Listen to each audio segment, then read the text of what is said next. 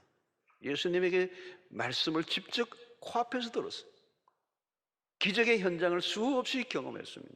신비로운 경험도 많이 했습니다. 예수님이 그들을 제자로 부르시고 친구로 삼아 주셨습니다. 예수님과 함께 살아가는 그 3년의 삶을 통해서 그들 안에 얼마나 놀라운 경험과 역사들이 있었겠어요. 이보다 더 좋을 수가 없어요.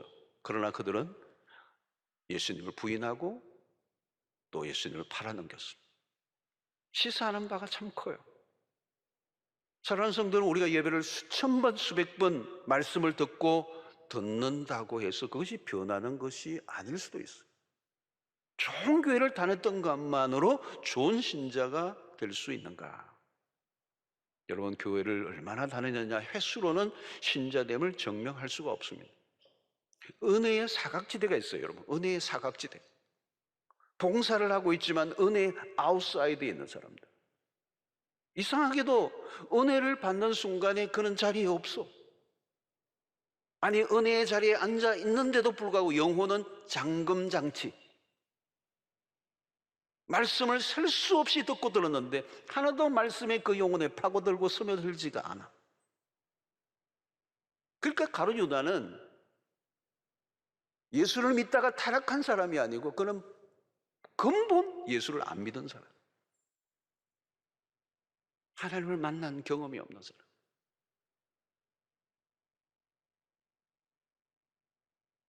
숱한 세월 교회를 다녔는데 기억에 남는 말씀이 없어. 그냥 무덤덤해. 예배 참여는 하지만 예배를 드리지 않을 수도 있다는 거예요. 말씀 통독을 하지만 말씀의 깨달음은 없을 수 있어요. 말씀을 듣는다고 다 듣는 게 아니라는 겁니다. 귀 있는 자는 들을지어다. 이 말씀을 예수님이 하신 의미가 뭘까요? 가룟유다는 하나님의 은혜가 전혀 스며들지 않는 예수님의 그 많은 설교, 그 많은 기적을 보고도 그에게는 아무 영향을 주지 못했어. 그는 완전한 생자로 남아 있었던 것이죠. 그것이 결국은 그리스도를 배신하는 자리까지 가게 된 것입니다. 배신자에 대한 예수님의 태도를 보시면 요한복음 13장 1절 6절 전에 예수께서 자기가 세상을 떠나 아버지께로 돌아가실 때가 이런 줄 아시고 세상에 있는 자기 사람들을 사랑하시되 끝까지 사랑하시네. 주님은 제자들의 배신에도 불구하고 사랑으로 화답하십니다. 오늘 또 우리가 예수님을 배반할 때가 많습니다. 주님을 이용하고 주님을 욕되게 한 적이 한두 번이 아닙니다. 그럼에도 불구하고 주님은 우리를 여전히 사랑해 주십니다. 우리가 얼마나 많은 사랑을 입었습니까? 주님은 우리를 친구라 불러주셨습니다. 그런데 우리는 과연 주님의 사랑에 마땅한 반응을 보이며 살아왔는가? 우리 자신에게 진지하게 질문해 보아야 합니다. 오늘 이 시간 가룟유다를 통해서 우리 자신에게 물어봐야 돼요. 나는 그리스도를 진실로 믿고 따르는 자인가? 아니면 조직에 참여하는 그냥 멤버십인가? 여러분, 두 사이에는 큰 차이가 있습니다. 관계성이라는 거죠. 조직에 관계된 건가 아니면 예수 그리스도에게 관계된 것인가? 수영로 교회라는 교회 조직에 속해 있는 것과 그리스도에게 속한 것은 구분될 수가 있습니다. 세월이 흐를수록 나는 주님과의 관계가 더 깊어져 가고 있는가? 변화하고 있는가? 아니면 변질되어 가고 있는가? 그리스도를 닮아가고 있는가? 세상을 닮아가고 있는가를 확인해야 합니다. 매 순간 우리 자신의 신앙을 검증해 보아야 하는 것입니다. 나는 예수의 제자인가? 아니면 배신자인가? 예수의 이름을 위해 내 생명을 내어놓을 수 있는 자인가? 아니면 내 예수의 이름을 이용하는 자인가? 그 이름에 나의 반응은 어떤 것인가를 확인해야 합니다. 사랑하는 성도 여러분, 오늘 우리가 단순한 종교인으로 그저 열심히 교회를 다니는 것으로는 큰 의미가 없습니다.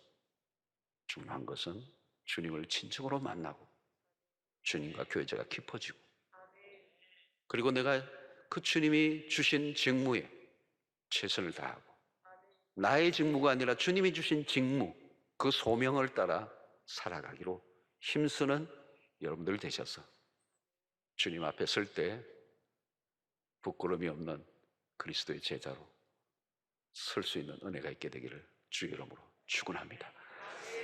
하나님 아버지, 신앙의 진정성을 확인하는 이 시간이 되기를 원합니다. 주님과 관계를 확인하게 하여 주시고 우리의 신앙이 껍데기로만 존재하지 않게 하시고 형식으로만 있지 않게 하시고 종교적 활동으로 자만족에 빠지지 않게 하시고 그리스도를 진정으로 믿고 따르는 참 제자로 살게 하여 주시옵소서. 예수님의 이름으로 기도하옵나이다. 아멘.